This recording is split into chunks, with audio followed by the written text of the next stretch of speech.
Hi friends, welcome to கனிஷ்டி kitchen. இன்றைக்கி நம்ம சப்பாத்தி பூரிக்கெல்லாம் சூப்பரான ஒரு காம்பினேஷன் மஷ்ரூம் மசாலா எப்படி செய்கிறதுன்னு பார்க்க போகிறோம். வாங்க எப்படி செய்கிறதுன்னு பார்க்கலாம். இப்போ நம்ம ஒரு பேஸ்ட் ரெடி பண்ணிடலாம். அதுக்கு 10 பல்லு பூண்டு, ஒரு துண்டு இஞ்சி, 1/4 கப் சின்ன வெங்காயம் தோல் உரித்து வச்சுருக்கேன், அதையும் சேர்த்துக்கலாம்.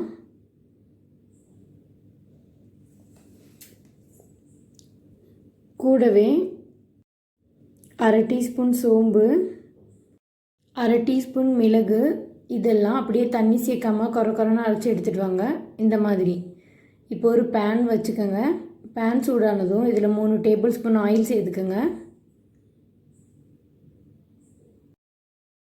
ஆயில் சூடானதும் 2 லவங்கம், ஒரு துண்டு பட்டை, 2 ஏலக்காய்,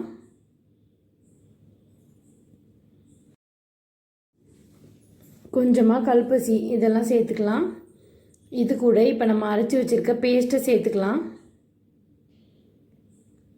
பேஸ்ட்டு சேர்த்ததும் இதை ஆயில்லையே ஒரு 2-3 மினிட்ஸ் நல்லா ஃப்ரை ஆகட்டும். அதோட பச்சை வாசனை போகிற வரைக்கும் குக்காகி வரட்டும்.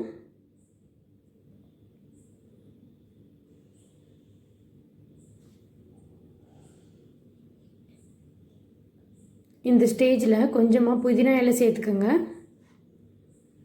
புதினா சேர்த்துக்கிறதால இந்த மசாலாவோட வாசனை ரொம்பவே நல்லாயிருக்கும். பச்சை வாசனை போனதும் இப்போ நம்ம மசாலா சேர்த்துக்கலாம். பிஞ்ச் அமௌண்ட் மஞ்சள் தூள், 1/2 டீஸ்பூன் கரம் மசாலா, 1/2 டீஸ்பூன் சீரகத்தூள், 1 டீஸ்பூன் மல்லித்தூள், 1 டீஸ்பூன் சில்லி பவுடர். நீங்கள் உங்கள் காரத்துக்கு தகுந்த மாதிரி சேர்த்துக்கோங்க. இப்போ இந்த மசாலா எல்லாம் இது கூட சேர்த்து நல்லா கலந்து விடுங்க. இந்த மசாலாவும் ஆயில்லையே 2 மினிட்ஸ் குக் ஆகட்டும். இதோட ரா ஸ்மெல் போனதும் நான் 2 பெரிய சைஸ் தக்காளி எடுத்து பேஸ்ட் பண்ணி வச்சுருக்கேன். அந்த பேஸ்ட்டை சேர்த்துக்கலாம். இந்த மசாலா கூட அந்த பேஸ்ட்டை சேர்த்து நல்லா கலந்து விடுங்க. கூடவே உங்களுக்கு தேவையான அளவு தண்ணி சேர்த்துக்கோங்க. இப்போ இந்த தக்காளி மசாலா கூட சேர்ந்து நல்லா குக்காகி வரட்டும். மூடி வச்சிடலாம். பாருங்கள், இப்போ நல்லா குக்காகி வந்திருக்கு. தக்காளியோட ரா ஸ்மெல்லும் போயிடுச்சு. இந்த ஸ்டேஜில் நம்ம மஷ்ரூம் சேர்த்துக்கலாம். நான் 200 கிராம் மஷ்ரூம் வாங்கி க்ளீன் பண்ணி கட் பண்ணி வச்சுருக்கேன், அதை சேர்த்துக்கலாம். மஷ்ரூம் சேர்த்ததும் இதை ஒரு டைம் மசாலாவோடு சேர்த்து நல்லா கலந்து விடுங்க. கலந்து விட்டதும் கூடவே தேவையான அளவு உப்பு சேர்த்துக்கோங்க.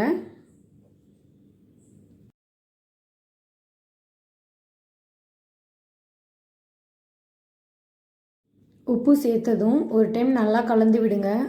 கூடவே உங்களுக்கு தேவையான அளவு தண்ணி சேர்த்துக்கோங்க. கலந்ததும் இதை மூடி போட்டு மூடி வச்சிடலாம். இது மீடியம் ஃப்ளேமில் ஒரு 15 மினிட்ஸ் வேகட்டும்.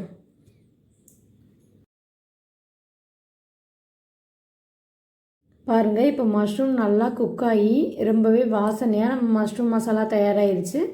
இந்த ஸ்டேஜில் கொஞ்சமாக கஸ்தூரி மேத்தி சேர்த்துக்கோங்க. கஸ்தூரி மேத்தி சேர்த்ததும் ஒரு டைம் நல்லா கலந்து விடுங்க.